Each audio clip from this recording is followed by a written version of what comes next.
साधु संगत प्यार से बोलिए धनंकार जी। सत्संगत जीवन में जो भी खुशियाँ आती है, सत्संगत तो सब महापुरुषों की कृपा और सत्संगत प्रभु परमात्मा की दया से ही सत्संगत सभी के जीवन में खुशियाँ आती है।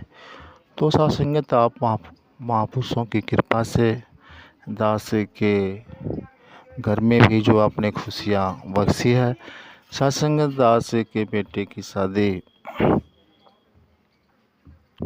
7 जून 2024 को है।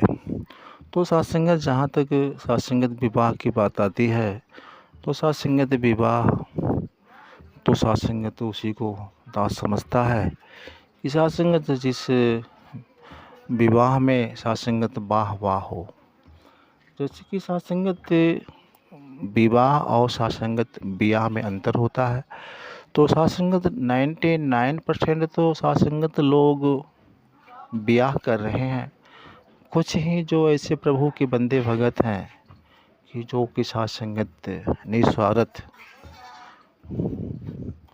उनके अंदर किसी चीज़ की चाहत नहीं, न तो कोई लोभ है, न तो सत्संगत कोई लालच है। तो सत्संगत ऐसे हालात में जब वह इंसान अपने बेटे की शादी करता है, तो सत्संगत एक जो रिश्ता जुड़ता है, तो सत्संगत जब दोनों तरफ से वाह वाह होती है, तो सत्संगत उसे विवाह करते हैं। और सत्संगत जिस शादी में अगर आह लग गया, जैसे कि लड़के वाले ने कहा कि हमको ये चाहिए, हमको वो चाहिए, लड़की वाला बेचारा मजबूर हो करके सत्संगत अपना जो है किसी तरह से उस लड़के के हिसाब से उसने अपना दिया लिया। तो सत्संगत तो वैसा विवाह नहीं, उसको सत्संगत दास के समझ में आता है ब्याह कर कहते हैं। तो फिर सत्संगत दास से आप महापुरुषों से आशीर्वाद चाहता है, क्योंकि सत्संगत आप महापुरुषों के आशीर्वाद के बिना सत्संगत कुछ संभव ही नहीं है।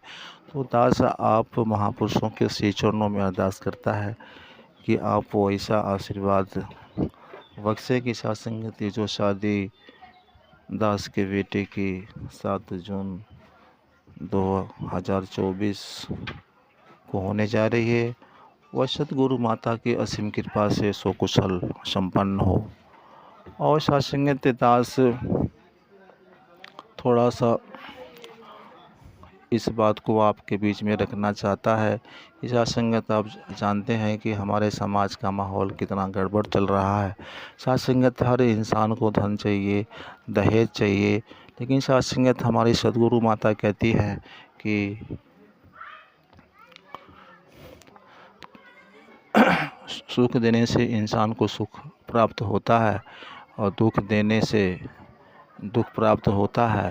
तो फिर सत्संगत हम ऐसा कोई काम ही न करें जो कि हमें हमारे जीवन में दुख प्राप्त हो। तो फिर सत्संगत आप सभी जानते हैं कि भगवान राम की शादी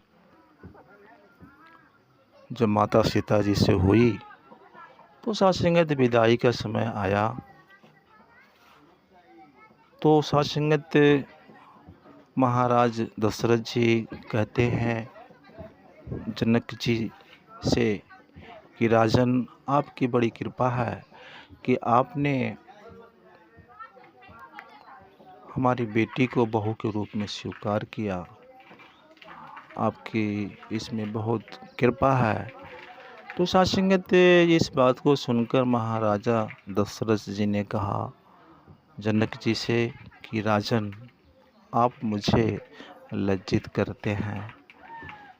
जरा विचार करिए, देने वाला बड़ा होता है कि लेने वाला बड़ा होता है। आप तो अपने पुत्री को इतना बड़ा करके पाल पोस करके हमें दान में दे रहे हैं, तो आप बड़े हैं और हम नहीं बड़े हैं। लेकिन सत्संगत आप देखते हैं हमारे समाज में क्या हो रहा है। तो दास समझता है कि वाकई में जो हमारी माता सतगुरु जी चाहती हैं, वैसा हम सभी का जीवन बन जाए और साध संगत बस दास इतना ही कहता है कि प्रभु की दया से होलस दिया सगैया हो, प्रभु की दया से होलस दिया सगैया हो, प्रभु की दया से सुख वसारी, सिया राम के भजो, प्रभु की दया से सुख वसारी, सिया राम के भजो। प्यार से कहिए धन्यवाद।